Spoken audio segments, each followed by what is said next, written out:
What's up, fellow CDXers? This is Charles, aka Chachi Power, here to do a review for CollectionDX. And today we have the Robot Spirits number 44. It's a line of cool robots by Bandai. So this is number 44. And this is Ryujinmaru from Mashinhiro Wataru. And that is a kind of silly little anime from Japan. And Bandai has made a little Robot Spirits version of it, so we're going to take a look at it. And for those of you wondering why it looks so familiar, if you've owned the TurboGrafx 16, you may recognize the character from Keith Courage in the Alpha Zone, which was I think the premier game for TurboGrafx 16. So although they changed the storyline a bit for the US, it is the same characters. So let's get on with the review. You've got your typical Robot Spirits box, and if we flip it around, we'll see the back has your typical photographs like any other Robot Spirits box. And next what we'll do is check the inside, see what's going on. So pull that bad boy out. Here's your little plastic tray with all your little bits and pieces. You got your little booklets and whatnots in here, in case you don't know what to do with these pieces. So here's the tray. Here is Ryujinmaru in the center here. All the pieces off to the side, and those pieces consist of shoulder pieces up here, more shoulder pieces here, and then you have your alternate hands. You have your dragon sword at the bottom, your dragon sword holder, Wataru's little sword here, and of course Wataru.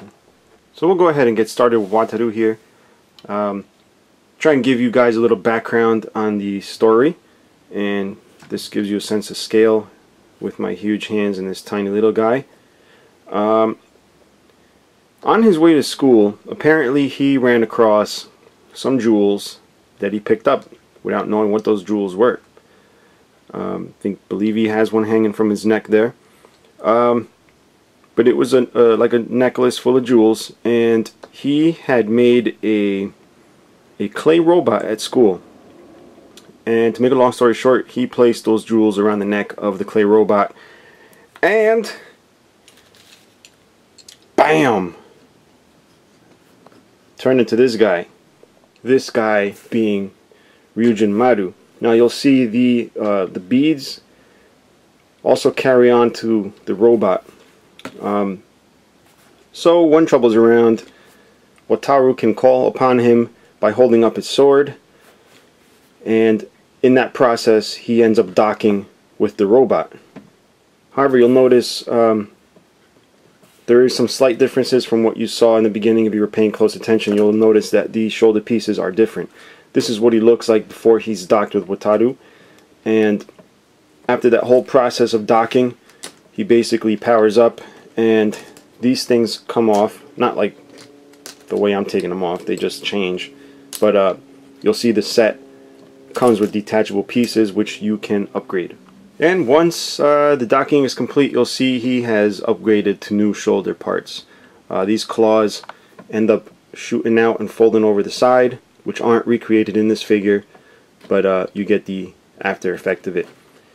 And he's also got this giant sword called a dragon sword, and it is attached back here with a little alternate piece, and it has a little little clip here, so you can handily carry it like that. Just take a moment to look at how nicely painted this red is. Of course, cameras don't catch red very well, but it's like a hot rod red, not unlike the Energer Z Chogokin, if you guys check that out. The nice clear plastic here. You have the nice ABS going on, little PVC hands. Now you would expect something this small not to have a good range of articulation. Normally SD type figures, and actually this is not an SD of anything, this is how the robot really is in the anime. So there's no like regular version of it or whatever, as far as I know. But Bandai has done such a great job with this, and I'm very impressed. So you do have your head, and at the base of the head you have the neck. You'll see you get that little separation there, but the neck also at the bottom moves, so that's a lot of movement for a head that doesn't look like it should really move because of its weird shape. And next we have the shoulders. These little claw overhangs here have a slight movement, not too much. You also get the rotation 360 degrees of the shoulder there. You get the side to side, you know, arm action, and if you remove this you can actually really extend that, but once you have these on, kind of limited unless you pop them off. Then you have the upper swivel on the arm there. You have your elbow, and you have your hand here. Okay, now you also have these inner shoulder pieces that move around, and you have your waist, which there's a middle piece there that is separate from the top and the bottom, but it's still pretty much limited there. Then you have your legs on a ball joint. You'll see the ball joint there, and you have your back to front motion there. And then you have the knees, which, check this out, the kneecap is actually attached to the bottom and the top of the leg, and you'll see that here when I start folding this. So it's a pretty nice piece of engineering. The only thing is, since this is really the upper part of the leg, it's really short, it doesn't really make a difference, but it's nice to know that that has been implemented there. Then you also have your ankle, you know, the ankle swivel there, and you got your toe. Now if we take a look here at this little skirt that pops up, you'll see more of what you know, the ankle makeup there. So it's on a nice little ball joint. Now for accessories, it does have alternate hands. It has these open hands which you can place this translucent orb it comes with on there, but it doesn't actually hold it very well. Any kind of movement will cause the ball to fall. But of course, since I'm doing a review, it's not going to do that. Now apart from that open hand that holds the orb that only falls off when I'm not filming it, it does have this nice little sword here with that nice hot rod red paint application and the gold on the blade. This is the dragon sword. Now there's a lot of dragon stuff going on with this guy. He basically embodies a dragon, but yeah, he's got this sword here, so we'll check that out because I want to show you guys something really cool. So here he is holding the dragon sword with his alternate hand, and there was another piece of articulation that I left out of the articulation segment, and that is the back of these shoulders. You'll see there's a slight gap.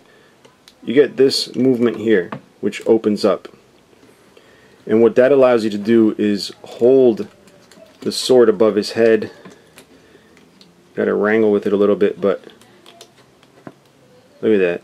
For having such short, stubby arms, he's actually able to hold the sword above his head.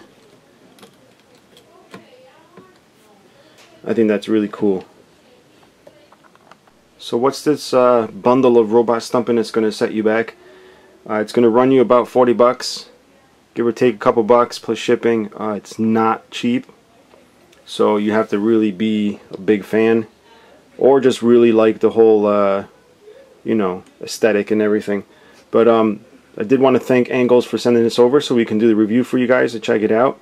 So make sure you go visit them, and also check out CollectionDX.com for the written review and other cool pictures I took. And that'll be it for now, guys. Stay tuned for more. Bye.